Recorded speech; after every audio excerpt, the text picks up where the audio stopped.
बताते हैं कि मैं छत्तीसगढ़ के रायपुर से बिलोंग करता हूँ और ये घटना तब की है जब मैं 16-17 साल का था। रायपुर में मैं अपने मम्मी पापा बड़े भाई और चाचा के साथ रहता था।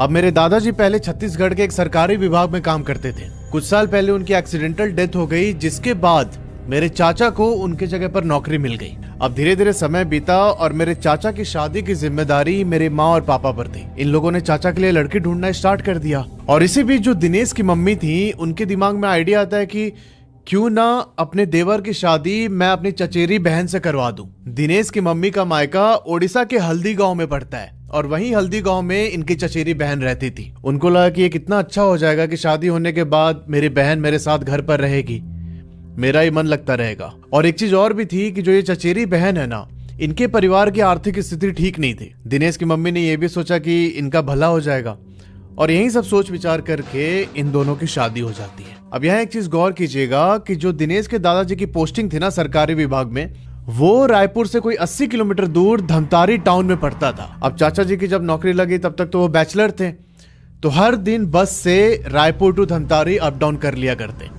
अब कई बार ऐसा भी होता कि दिनेश के चाचा अपनी मोटरसाइकिल उठा के ही पहुंच जाते थे धमतारी ऑफिस में। तो यहाँ पर दिनेश की मम्मी ने एक दिन बोला अपने देवर से कि देखो, अब तुम्हारी शादी हो गई है, तुम्हारे ऊपर रिस्पॉन्सिबिलिटी भी है, तो रोज तुम्हारा हाईवे पर आना जाना ये सही नहीं है। हम लोग के अंदर भी एक्सीडेंट वगैरह का डर बैठा रहता है, तो तुम एक काम करो कि धमतारी के अंदर एक मकान ले लो किराए पे और अपनी पत्नी को लेके वहीं पर रहना। रोज रोज रायपुर से धमतारी आने जाने का झंझट खत्म हो जाएगा। अब ये डिस्कशन होने के बाद दिनेश के चाचा जी और चाची ये दोनों धमतारी में एक नए किराए के घर में शिफ्ट हो जाते हैं। अब दिनेश यहाँ बताते हैं कि जब चाचा जी धमतारी शिफ्ट हो गए तो उसके बाद कई बार मैं और मेरा भाई, रायपुर से एक ट्रेन चलती थी धमतारी के लिए, तो उसी ट्रेन से हम सुबह सुबह पहुंच जाया करते थे चाचा जी के पास और वहां उनकी